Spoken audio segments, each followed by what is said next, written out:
Hello ladies and gentlemen, and welcome back to my channel for another Hot Toys Marvel 1/6 scale figure unboxing and review. Today we're taking a look at Wanda Maximoff, aka the Scarlet Witch, based off her appearance in the Disney Plus series WandaVision. Finally! Now I got mine from toyswonderland.com. Link for that is in the description below. They have pay in 4 and a loyalty program. While you're down there, why not hit that subscribe, bell notification icon, and join button, so you're notified as soon as a brand new review goes live on the channel. As for the box art, I like it. I don't think I love it though. This image of Wanda, number one, isn't actually accurate to the figure. Her hair doesn't come down the front like this. The figure itself has the hair going back over the shoulders instead. And number two, it's kind of blurry and low res. I don't know if that's coming across on camera. In person, it definitely does.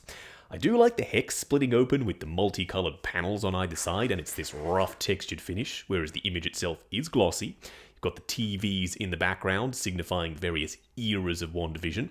WandaVision, the show logo down below, as well as her name, the Scarlet Witch. On the side of the box, Scarlet Witch with that classic tiara logo, done in high gloss, whereas this hex pattern is once again done in that textured finish. Around the back, an image of Westview up top, plus warnings and legal info, as you'd expect. Now this is just a slipcover, which means we do have to remove it, because underneath we've got an open window showcasing the figure inside. On the side, Scarlet Witch. On the back, the hex. Once again, I've said hex way too many times already. And then the TVs for WandaVision. You know what? This might actually make a good backdrop for Scarlet Witch herself. Unlike Vision, she doesn't come with a hex backdrop, so if you do want her to have something in the background to represent the show, you might just have to resort to using the back of the box itself. First in-hand impressions for Wanda? So far, so good. I can already tell that head sculpt, ooh, it looks really impressive. What we are going to do now, though, is get all of her accessories laid out in the light box, and take a closer look at everything she comes with. Starting off with the display base first, which is done in the typical Hot Toys hexagonal style.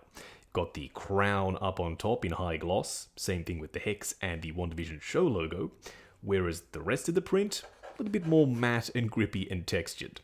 Around the front, the Scarlet Witch as the nameplate, then up top, one of the smaller and shorter flight poles. The waist clamp is also smaller, and its little bottom piece down below with the foam padding is adjustable left and right. That's because if this thing is spread to the max, which it needs to be to actually go around her waist, you will need to adjust this piece so it's actually sitting behind her. My favorite accessory here is the dark hold. This thing is awesome. There's different sculpt work front and back, and I really like these little drippy pieces down below that almost makes it look like it's melting. All of the pages are printed, totally my thing. For some reason I'm obsessed with little 1/6 scale printed books. We'll touch on that more later. And the middle two pages, they're unique to the rest of them. They've got some designs that almost look like the stuff that was sculpted into the walls at Mount Wondagore. I think we've seen these before with the Civil War version of Wanda. They're her magical effect pieces. This time, they are a lot darker, because in the show she tapped into chaos magic. You know, the evil magic that made her Scarlet Witch. Yeah, the red is just darker. They're still translucent plastic, and they're still a little bit flexible, so they should go over the hands no problem. Speaking of hands, we get two different styles of hands. We get these translucent magical effect hands with some darker shading down the bottom to try and have a nice blend between her gloves and then these translucent hands. There's some texture on the back for what would be the fabric sections, and her fingers, they're just straight up translucent red plastic. And lastly, some normal hands as well. You get some open palm hands, and these like magical gesture contorting finger hands, these are perfect for Wanda. Whenever she's using her magic, her fingers just kind of do their own thing. We've got some skin texture for the fingers themselves, and we also have some fabric texture to mimic the actual fabric pieces that will slot underneath them. You'll see what I mean when we get her out here. What we are going to do now, though, is get Scarlet Witch herself out here. Standing straight up and down in the light box, no crazy poses or accessories or anything like that. Now, there is one question that we do need to answer, and that's, is this the one to have? Or do you wait for the multiverse version? And we will answer that question, don't worry, I'm pretty curious too. We just can't answer it now. We have a lot of things to discuss about this figure before we get there. Number one, the proportions are great. She actually looks like a shrunk down Scarlet Witch. There is, however, just one little thing which is kind of driving me crazy. The outfit is dark and deep and rich in color. It looks very lush, but also kind of evil at the same time. And then the head sculpt plus the hair combo. Oh, I cannot say enough good stuff about this sculpt. I'm certainly going to try though. Up close and personal, kicking things off with Wanda's head sculpt. And what a head sculpt this is. It's seriously impressive. I reckon this is the closest they've actually gotten to capturing Elizabeth Olsen's likeness in 1/6 scale. I can see it from every angle. The skin texture is subtle, but there to mimic complexion. We've got some blush, some shading for her cheeks and her nose to give her some life and some depth to the finish. There's also some red eye makeup up top, and she has the UV reflective paint on her eyes, which we will be trying out, don't worry. Then for her crown, it is a separate piece, but it's not removable. Please do not try and remove this thing. Not only is it very thin, it's just glued on. You do not want to break the crown.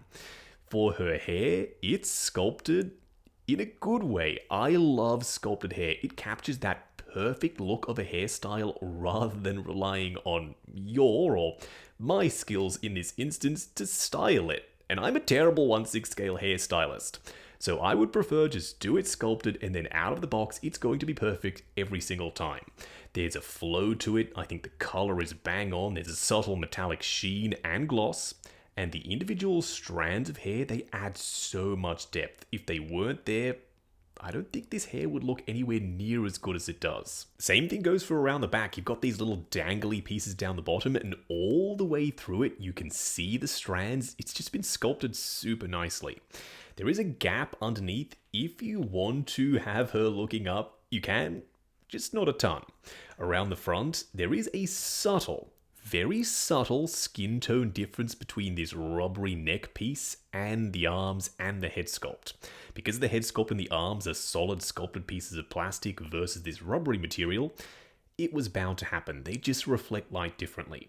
Now, if you're wondering what she looks like with the cape on, well, funny that, I am too. Now that I'm seeing her with this on, it actually looks pretty good. I thought that this being as bulky as it is, it would shorten the neck, and it does.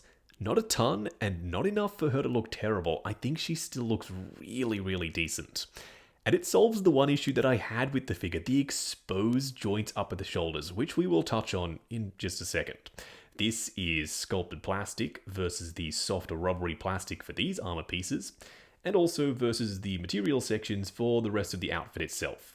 She does have a hood under here, and no, she can't wear the hood. How could she? This big sculpted piece of hair, it could never have slotted in underneath this hood. It is wired, yet you also just can't make use of the wires.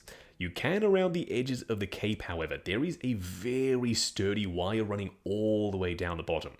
And it is 2-ply. This inside material is super lightweight, almost like the BVS Superman cape, a great cape to borrow the material choice from. The back of it does let that inside material down though. It's slightly thicker and there's all this screen printing, so it just feels more rigid. See what I mean? Without the cape on, you can see these shoulder joints, they just sit there and they stare at you and they look really ugly.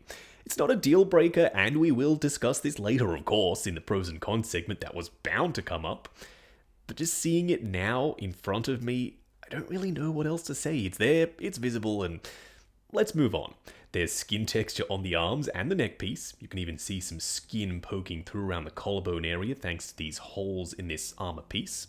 Then for these sock glove covers, they are actually made of fabric, and they do a great job of blending into the hands themselves. You can still see the cut across, yet it's nowhere near as obvious as those shoulder joints are. I want to stress this, also not a deal breaker. This skirt piece kind of comes across a little bit too bulky. She flares out way too much at the hips now. It is made of this rubbery sculpted plastic, and that's why I think it flares out. It's just really, really bulky.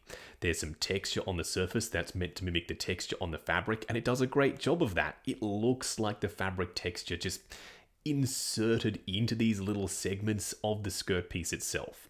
Then for the belt buckle, it's painted in a shiny silver, and it does stand out against the rest of the outfit. Coming down to her legs, one of my favorite details is actually these angled chevrons done in the metallic finish on the pants. It just adds some visual interest, and if they were just black pants, they would look very, very boring. There's this kind of screen printed texture all the way down, and there's even a little bit on the boots as well. The boots, they're a split cut design, which means, hopefully, a great range of motion. We'll find out later in the articulation segment. There's this kind of wrinkling so they look like actual boots. And on the underside, nothing. No tread, they're completely smooth. The last thing we need to discuss here for the outfit, she's got a skirt and it's wired down the front. There's some detail along the edge and once again, more screen printing.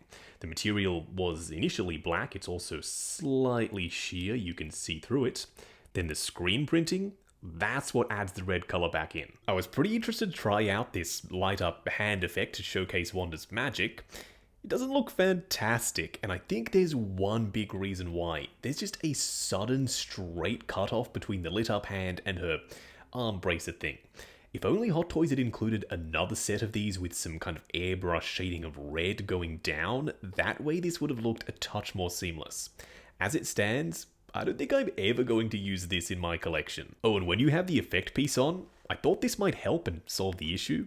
It doesn't. It almost exacerbates it. Because the light is not bright enough and it's angled going this way rather than up and down, it doesn't pass all the way through the effect piece. Only the bottom portion is lit up. I want to try out some head swaps. Before we do, we've got to try out the UV torch thing, the whole light up eye effect.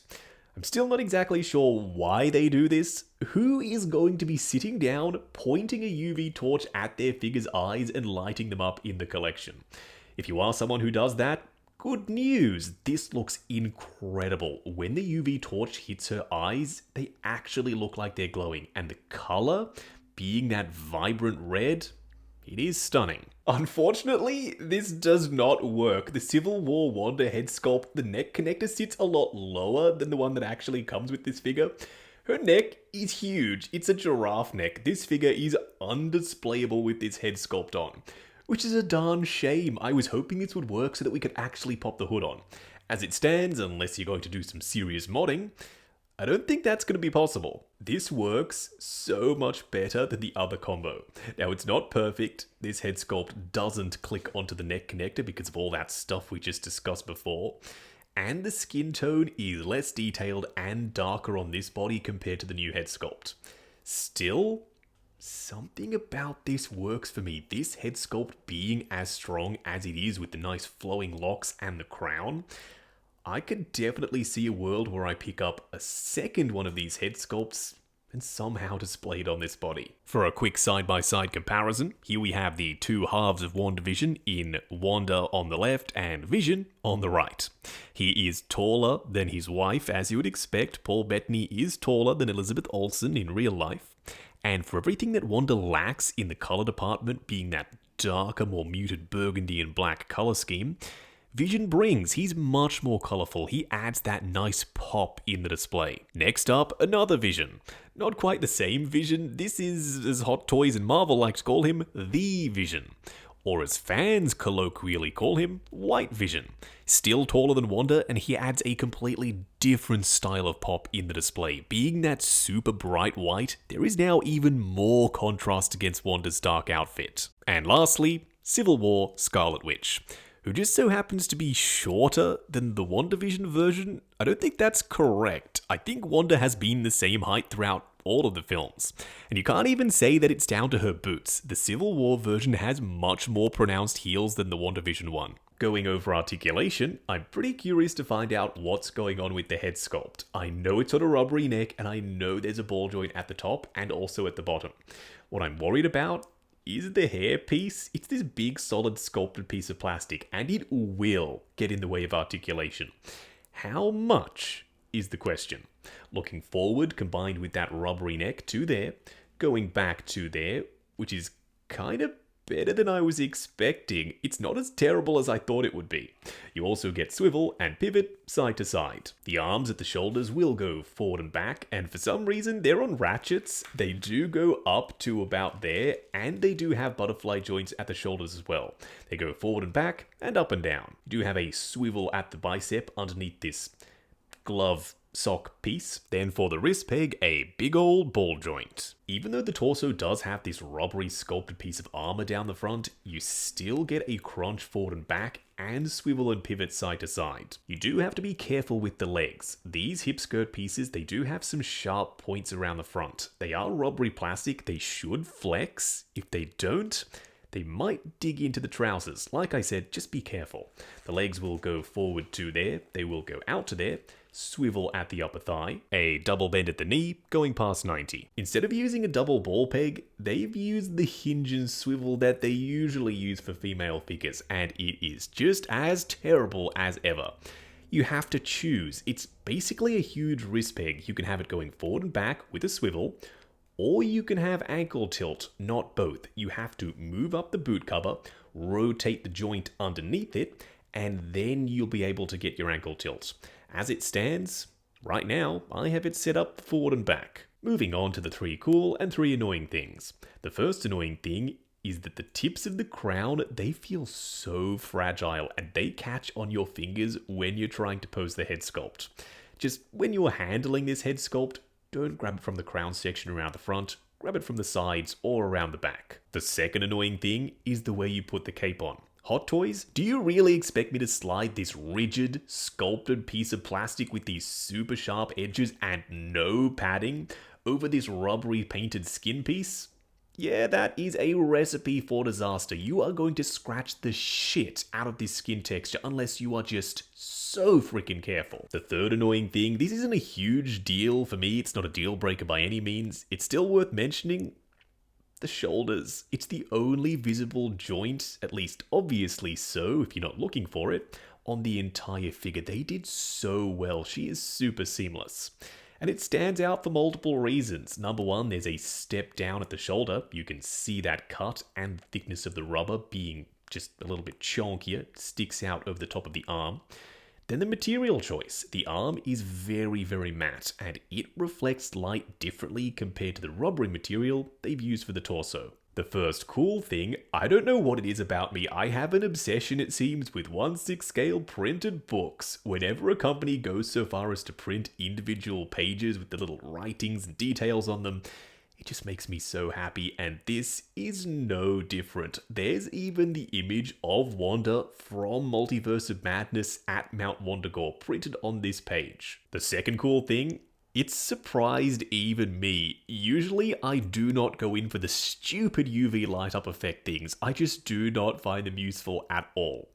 Call me a convert, I've come around. Shining the light at Wanda's eyes, they glow a very menacing red. It just works really well. The third cool thing also just so happens to negate the third annoying thing. If you install the cape, it hides the nasty looking shoulder joints. I'm still mad about this piece being sculpted plastic and having to kind of finagle it around her body without scratching anything, yet the result? You can't deny that is a lot better than seeing those shoulder joints. Wrapping up on Hot Toys' Scarlet Witch, based off her appearance in WandaVision. Now, I'm going to put this pretty simply for you. This is a stellar figure. Seriously, she is that good. However, there is another one coming. There's the multiverse version, and that stands a chance of beating this one and being the superior Wanda. So I'm struggling to recommend this figure. Yes, she does certain things really, really well. The head sculpt, the hair, the outfit, the dark hold. I like all of that stuff. Yet she has the shoulders. The shoulders that are so ugly that they ruin the illusion immediately that this is a real person for figure photography or just straight up posing in the collection. You can hide that with the cape, which the multiverse version doesn't come with. It doesn't need the cape. That look, I think, is the more iconic look for Wanda. And that's a real shame. This figure has released, yet there is a superior one coming down the line. You've got switch out hair pieces, you've got the same great head sculpt, you've got a darker, even more evil looking outfit, and more effect pieces. So unless you're really attached to WandaVision and you're collecting the whole line of Disney Plus characters and you have to have this version of Wanda right now in the display alongside Vision and White/the Vision, you could just potentially wait for the multiverse version and have that one as your definitive Wanda in the collection. I'm not mad that I got this, of course not. This is a beautiful looking figure, but at the same time, I'm also looking forward to the new one and not having to deal with those shoulders. Now, I got mine from toyswonderland.com. Link for that is in the description below. They have Pay in 4 and a loyalty program. While you're down there, why not hit that subscribe, bell notification icon, and join button if you like the sound of seeing your name in the end credits of my reviews. Like, comment, and subscribe, and we'll catch you in the next video.